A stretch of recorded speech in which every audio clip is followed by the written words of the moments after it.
Selamat kepada fans MU karena tim kita ke UCL. Tuh kan hebat MU. Arsenal apa?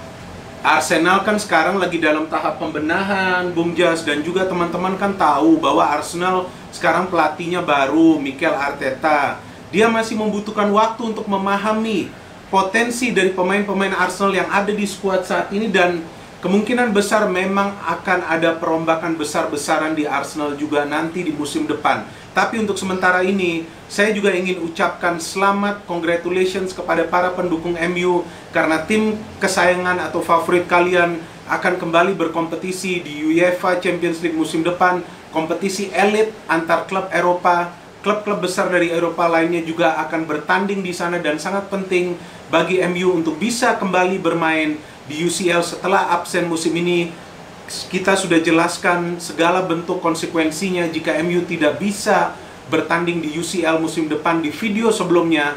Tapi di video ini kita akan membahas tentang bagaimana MU bisa berhasil untuk menempati justru peringkat ketiga, mengungguli Chelsea, mengungguli Leicester yang lebih lama berada pada zona top 4 tersebut. Sebelumnya saya ingin bertanya juga kepada fans Manchester United yang juga sebetulnya objektif ketika berbicara tentang tim kesayangannya. Di awal musim, Bung Jas, ketika kamu menonton performa dari MU, kamu yakin atau tidak bahwa MU itu akan bisa finish di top 4 dan main di UCL musim depan? Ya saya sih nggak yakin, tapi saya masih berharap mereka lolos ke UCL. Kenapa menurut kamu MU ini tidak terlihat bisa mampu untuk masuk ke top 4 di awal musim? Apa sih masalah di skuad MU ini di awal musim? Ya kan banyak pemainnya absen. Ini jawaban yang sebetulnya logis ya teman-teman, bahwa di awal musim banyak pemain inti dari Manchester United yang silih berganti absen. Mulai dari Martial, Rashford juga sempat absen, Luke Shaw, Pogba, Eric Bailly, Juan Mata, juga banyak pemain-pemain inti yang absen. Dan dengan utamanya absennya kreator Pogba yang menyulitkan MU untuk bisa bermain kreatif dan mendobrak pertahanan dari tim lawan. Itu yang membuat MU juga sulit mencetak gol di awal musim. Oke, dengan keberhasilan MU sekarang, kamu jawab jujur ya, menurut kamu MU dibantu kan nih untuk bisa lolos ke UCL? Oh enggak lah, siapa yang bakal bantu MU? Ini mah gak ada bantu-bantu. Ini jawabannya logis ya. Jadi kita memberikan pencerdasan di channel YouTube Bola Bung Bindar ini kepada teman-teman netizen yang 5B dan juga 3P. 5B apa 5B? Budiman, bijak, baik, benar, dan bahagia. Triple P, pecinta, penggemar, dan penggila olahraga sepak bola. Kita tambahin P1 lagi, pencerdasan. Itu yang akan selalu kita berikan dan kita jelaskan di channel ini. Tidak ada yang membantu MU. Kalau ada yang membantu MU, siapa yang dirugikan? Oke, kita berbicara soal Leicester, soal Chelsea yang mungkin dirugikan jika tadinya Chelsea tidak lolos. Tapi coba teman-teman lihat bahwa Ole fokus untuk bisa membawa timnya kembali naik performanya dulu. Cara bermainnya ini harus benar.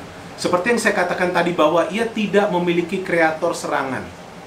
Dengan absennya Pogba, dengan mulai melambannya Juan Mata. Tapi saat Fernandes masuk, kita melihat tim ini berubah total. Bersama Fernandes, MU belum pernah kalah di Premier League. Ya, itu menjadi catatan yang impresif bagi Bruno Fernandes yang masuk dan merubah segala-galanya bagi MU. Tapi tidak hanya Bruno Fernandes. Taktik dari Ole yang memainkan double pivot, di mana salah satu double pivot itu adalah gelandang yang bisa ikut membantu Bruno Fernandes dengan pergerakan-pergerakan dinamisnya. Apakah itu Fred atau juga Paul Pogba. Dan juga mulai diberikan kepercayaannya kepada Mason Greenwood yang tampil eksplosif menjelang akhir musim. Mulai produktifnya Martial, mulai produktifnya Rashford, ya. Jadi kalau kita melihat total gol yang dihasilkan MU sebanyak 66, lebih dari 50% justru dikontribusikan oleh tiga trio ini, atau yang bisa saya katakan triple M, Mason, Martial, dan juga Marcus. Ini tiga pemain yang benar-benar produktif dan membuat MU terus-menerus menang. Jadi seperti yang saya katakan, jika MU memang dibantu, ya benar MU dibantu, tapi dengan menurunnya performa dan juga stabilitas permainan dari Leicester City, yang sebelum break justru sudah tampak nyaman berada di zona top 4. Tapi setelah break, dalam 9 pertandingan terakhir, kita melihat Leicester merupakan tim yang di zona top 4 yang banyak mengalami kekalahan. Ini bisa kita lihat di sini, total ada 4 kekalahan yang diderita oleh Leicester setelah kembali berjalannya English Premier League. Jadi, jika kita berbicara soal MU dibantu, apakah itu dibantu karena banyak mendapatkan penalti atau hal-hal lainnya? Ya, kenapa tidak Leicester-nya justru fokus pada permainan sendiri atau Chelsea-nya fokus pada permainan sendiri? Ini kan contohnya seperti ketika persaingan Real Madrid dengan Barcelona. Iya. Ya, pada saat orang mengatakan Real Madrid banyak mendapatkan penalti, tapi Barcelonanya sendiri mainnya tidak benar, bahkan cenderung melamban. Ini juga sama teman-teman dari Leicester. Dari 2 game terakhir, tampaknya tim ini terlalu bertumpu kepada Jamie Vardy. Ketika Jamie Vardy di lock, habislah segalanya bagi Leicester. Yang saya tidak menyangka dalam 2 game terakhir, Leicester tidak bisa mencetak gol. Kalah melawan Tottenham Hotspur 3-0 dan kalah melawan MU dengan skor 0-2. Jadi tidak ada istilahnya yang bantu-membantu. Mereka terbantukan oleh kerja keras para pemainnya sendiri dan juga dengan menurunnya secara drastis performa dari Leicester City. Dan kalau kita berbicara soal game terakhir Leicester melawan MU, kamu kan nonton juga nih Bung Jas? Iya. Kamu nonton sampai jam berapa tuh? Sampai jam 12. Nah, menurut kamu seperti apa sih game itu jalannya, kan kamu nonton sampai habis? Coba kamu kasih pandangan kamu juga dong. Kalau di first half saya lihat MU ball positionnya bagus. Tapi salah passing. Banyak salah passing lah ya. Banyak. Terus? Tapi kalau Leicester defense-nya lebih ketat ya. Lebih ketat ya. Dan di second half MU itu mainnya lebih bagus. Lebih gas ya, lebih menyerang. Benar. Dan sesuai dengan analisa kita di video sebelumnya bahwa MU akan berhati-hati ketika turun di final game melawan Leicester City. Mereka tidak mungkin akan berani keluar all out dari menit-menit awal. Dan itu terbukti, mereka lebih mengandalkan penguasaan bola dan hanya sesekali menyerang ke lini pertahanan dari Leicester. Dan sebetulnya MU yang lebih banyak secara keseluruhan mendapatkan peluang on target dalam game ini, di mana ada 2 gol yang tercipta, 1 dari penalti yang sah, itu adalah penalti.